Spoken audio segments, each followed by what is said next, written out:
اعوذ باللہ من الشیطان الرجیم بسم اللہ الرحمن الرحیم السلام علیکم ورحمۃ اللہ وبرکاتہ. انشاءاللہ جز نمبر 36. اس میں بہت سارے صورتیں ہیں. شروع ہوتا ہے سورۃ الاحقاف سے. احقاف میں ہم دیکھتے ہیں اس کا تھوڑا سا انٹرو بھی دیکھیں گے انشاءاللہ.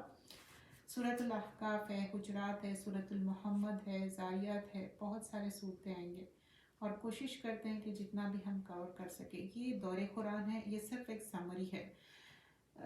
Before starting anything we should renew our intention. دعا کے ساتھ شروع کرتے ہیں. نحمدہ نصلی علی رسولہ الکریم، اما بعد. تو یہاں پر جب ہم کوئی بھی کام کرتے ہیں اس کی نیت کیا رہتی، اینڈ ریزلٹ کیا ہے؟ ٹو پلیز اللہ سبحانہ اللہ تعالیٰ. اللہ کے رسول صلی اللہ علیہ وسلم فرماتے ہیں قرآن کو تم اپنے آگے رکھو. آگے رکھو مطلب اس کی پریورٹی، اس کی اہمیت زندگی میں بہت زیادہ ہے، تو یہ تم کو جنت لے کے جائے گی. اگر تم قرآن کو پیچھے رکھو گے تو یہ کیا ہے؟ تمہارے لیے ایک دوزخ کا راستہ ہے، اور ہم سب جنت جانا چاہتے ہیں. سورۃ الاحقاف، اس سورت کی آیت نمبر 29 اور 30 سے معلوم ہوتا ہے کہ یہ اس وقت نازل ہوئی ہے جب جنات کا ایک جماعت نے حضور اکرم صلی اللہ علیہ وسلم سے قرآن کریم سنا تھا. اور معتبر روایت کے مطابق یہ واقعہ حجرات مطلب ہجرت سے پہلے ہوا تھا. تو یہاں پر ہجرت سے پہلے مطلب مائگریشن سے پہلے جو ہوا تھا اس کے بارے میں یہاں پر مینشن کیا جا رہا ہے. اور نبی اکرم صلی اللہ علیہ وسلم اس میں جو طائف سے واپس ہو رہے تھے تو قرآن کریم سے تلاوت فرما رہے تھے. تو دوسرے مکی صورتوں کی جو اسی طرح یہ بھی اسلام کی بنیادی عقائد کے معنی توحید کے بارے میں بیان کیا جاتا ہے، اور رسالت، آخرت کے دلائل پہ یہ ساری چیزیں اس میں مینشن کی جائیں گی. اور اب دیکھیے کہ پرسیکیوشن اتنا زیادہ ہے، اتنی زیادہ مخالفت تھی، تو اس وقت یہ چیز کس طرح تھی سمجھو آپ کہ ایک طرف آپ کے پاس اتنی سیویرٹی ہے لیکن پھر بھی آپ دین کا پیغام پہنچا رہے ہیں، آپ چھوڑ رہے ہیں دین کا پیغام. تو اب سورۃ الاحقاف میں ہم کچھ احکامات دیکھتے ہیں. یہاں پر شروع ہوتی ہے حامیم، اور یہ حوامیم صورتیں ہیں. مطلب یہ حامیم سے شروع ہوتے ہیں، اس کو یہ صورتوں کو کیا بولتے ہیں؟ حوامیم کہتے ہیں. حامیم تنزیل الکتاب من العزیز الحکیم. شروع اللہ کے نام سے جو سب پر مہربان ہے، بہت مہربان ہے. حامیم، یہ کتاب اللہ کی طرف سے اتاری گئی ہے جو بڑا صاحب اقتدار، بڑا صاحب حکمت والا ہے. ہم نے آسمان اور زمین کو ان کے درمیان کے چیزوں کو کسی برحق مقصد کے بغیر اور کسی متعین میعاد کے بغیر پیدا نہ کر دیا، اور جن لوگوں نے کفر اپنے لیے ہی وہ اس چیز سے منہ موڑے ہوئے ہے جسے انہوں نے خبردار کیا گیا تھا. تم ان سے کہو کیا تم نے ان چیزوں پر کہیں غور کیا ہے جن کو تم اللہ کے سوائے پکارتے ہو؟ مجھے دکھاؤ تو صحیح کہ انہوں نے زمین کی کون سی چیز پیدا کی ہے، یا آسمان کی تخلیق میں کون سی ان کا کوئی حصہ ہے. تو بول رہے ہیں کہ زمین آسمان میں تم جس کو پکار رہے ہیں، جس کو تم پوجا کر رہے ہیں، جس کی معبود بنا لیے، زمین آسمان میں یا کہیں پر بھی ان کی کوئی اتھارٹی ہے، کچھ اونرشپ ہے ان کی، یا آسمان کی تخلیق میں یا کوئی حصہ ہے؟ میرے پاس ایسی کتاب لاؤ اس قرآن سے پہلے کہ وہ، یا پھر کوئی روایت جس کی بنیادی علم پر ہو. تو بول رہے ہیں تمہارے پاس کوئی ایسی بات ہے، کوئی اتھارٹی ہے، کوئی پروف ہے. اگر تم واقعی سچے ہو، اس شخص سے بڑا گمراہ کون ہوگا جو اللہ کو چھوڑ کر من گھڑت دعوت کو دیوتاؤں کو پکارتا ہے. دیوتا ہے مطلب جو آئیڈلز ہیں نا، جس کو ان لوگ پکار رہے ہیں. تو بول رہے ہیں تم من گھڑت دیوتاؤں کو پکار رہے ہیں، آئیڈلز کو پکار رہے ہیں. قیامت کے دن تک اس کے پکار کا جواب نہیں دے سکتے، اور جن کو ان کی پکار کی خبر تک نہیں. تو بول رہے ہیں یہ جو جس کو ڈیئرٹیز بنا لیے، جس کو پوجا کر رہے ہیں، ان لوگ قیامت کے دن تک بھی تم کو اس کا جواب نہیں دیں گے. پھر بھی کیا تم ان کو پکارتے رہیں گے؟ ان آیتوں میں یہ فرمایا گیا ہے کہ مشرکین کے پاس اپنے شرک والے عقیدوں کو ثابت کرنے کے لیے کوئی عقلی دلیل نہیں تھی، اور ثابت کر کے جنہیں معبودوں کو یہ پوچھتے تھے انہیں نہ اللہ تعالیٰ کی خدائی میں کوئی حصہ ہے اور نہ کوئی نقلی دلائل. مطلب نقلی دلائل مطلب دو قسم کے ہوتے. ایک یہ ہے کہ اللہ تعالیٰ کی तरफ से पहले कोई ऐसी किताब नाजिल हुई जिसमें उन माबूदों को अल्लाह ताला की खुदाई में शरीक करार दिया गया। और मुशरिकीन से कहा जा रहा है कि अगर ऐसी कोई किताब है तो ला कर दिखाओ। तो मतलब ये ओपन चैलेंज है, अगर इससे पहले कोई प्रीवियस बुक है तुम्हारे पास कुछ है तो बताओ। नकली दलाइल क्या है? दूसरी सूरत ये हो सकती है कि किसी पैगंबर ने कोई बात कही हो और उस बात पर कोई इल्म सनद मौजूद हो कि वाकई उन्होंने ऐसा कहा है, कोई रिवायत से भी जिसकी बुनियाद इल्म पर हो। सो मुराद यही है कि खुलासा ये है कि मुशरिकीन के पास अपनी अकीदे के सबूत में ना कोई आसमानी किताब है और ना किसी पैगंबर का कोई कौल और मुस्नद तरीका अपने साबित है। तो बेसिकली इनके पास कोई प्रूफ ही नहीं है। जो इन लोग बात कर रहे हैं ना, ये मनगढ़ंत है, अपने खुद से ये बातें बना रहे हैं। और फिर यानी जिनकी मुशरिकीन इबादत करते थे, आखिरत में वो सब उन मुशरिकीन से बरात जाहिर करेंगे। ये कह देंगे कि ये हमारी इबादत नहीं करते थे।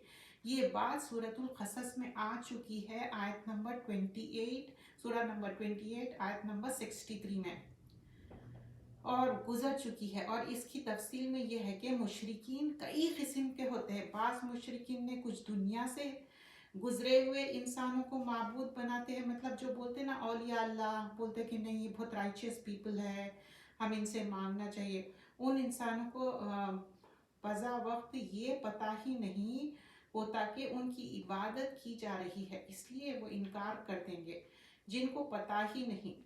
मतलब एक क्या है, जैसा आस्थानी जाना, दरगाह जाना, ये भी क्या है, गलत अकायद है। और जो फरिश्तों को माबूद बनाते हैं उसके बारे में सूरह सबा में हम देख चुके, आयत नंबर 40 और 40 और 41 में गुजर चुका है। तो यहाँ पर ये जो आयतें हैं इसमें यही बयान किया जा रहा है, आयत नंबर 8 तक। अब हम आयत नंबर 9 से 11 कंप्लीट करते हैं। मैं किसी और चीज़ से नहीं, सिर्फ उस वही की पैरवी करता हूँ जो मुझे भेजी जाती है, और मैं तो सिर्फ एक वाज़ेह अंदाज से खबरदार करने वाला हूँ। कहो कि ज़रा मुझे ये बताओ कि अगर ये कुरान अल्लाह की तरफ से हो और तुमने उसका इनकार कर दिया, तो बनी इसराइल से एक गवाह ने इस जैसा बात की हक में गवाही भी दे दी और फिर पर ईमान भी ले आया, और तुम अपने घमंड में मुब्तला रहे, तो ये कितने जुल्म की बात है। तो बोल रही कि ये जो भी बात बता रही, तो इसके पास कि तुम्हारे पास कोई दलील है, कोई तुम्हारे पास अथॉरिटी है, कुछ प्रूफ है? तुम्हारे पास तो कोई प्रूफ नहीं है। मतलब जिस जुमले को अगले जुमले के साथ मिलाकर पढ़ना चाहिए, और मतलब ये है कि मैं कोई अनोखा पैगंबर हूँ कि मुझसे पहले दूसरे पैगंबर ना आए हो। तो प्रॉफिट से पहले भी, रसूलुल्लाह सल्लल्लाहु अलैहि वसल्लम से पहले भी दूसरे पैगंबर भी आए, लेकिन हम लोग उनको भी छुटला दिए।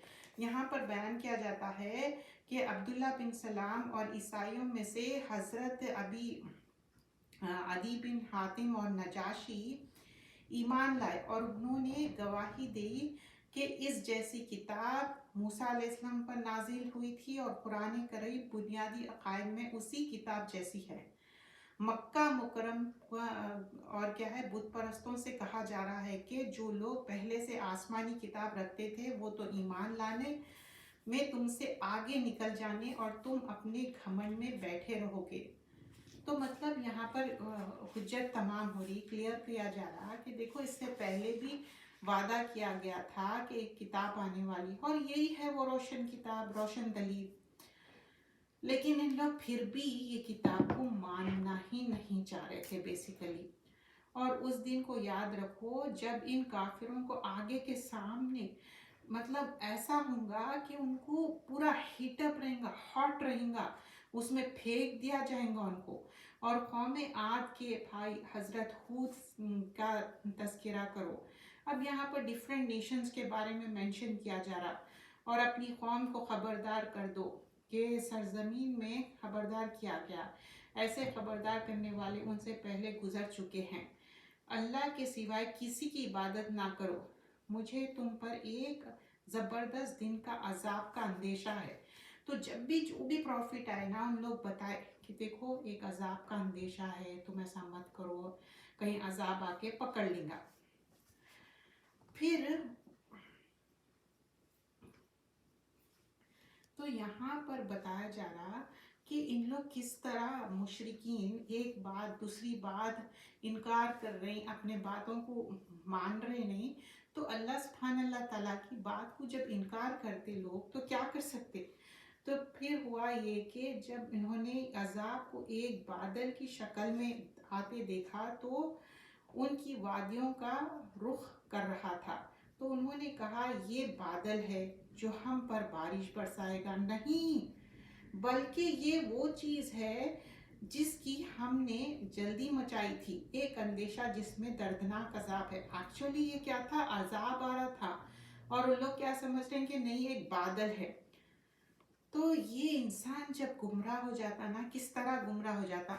हम पारा नंबर 26 सूरतुल अहकाफ कर रहे हैं। अब आयत नंबर 25 से लेके 29 में, जो अपने परवरदिगार के हुक्म से हर चीज़ को तहस नहस कर देगा। गर्ज उनकी हालत ये हो गई है कि उनके घरों के सिवाय कुछ नज़र नहीं आता। ऐसे मुजरिम लोगों को हम ऐसी ही सज़ा देते हैं। और ये अरब के लोग, हमने उन लोगों को उन बातों की ताकत दी थी जिनकी ताकत तुम्हें नहीं दी, और हमने उनको कान, आंखें और दिल सब कुछ दे रखा था, लेकिन ना उनका कान और ना उनकी आंखें, ना उनका कुछ काम आया और ना उनका दिल, क्योंकि वो अल्लाह की आयतों का इनकार करते थे।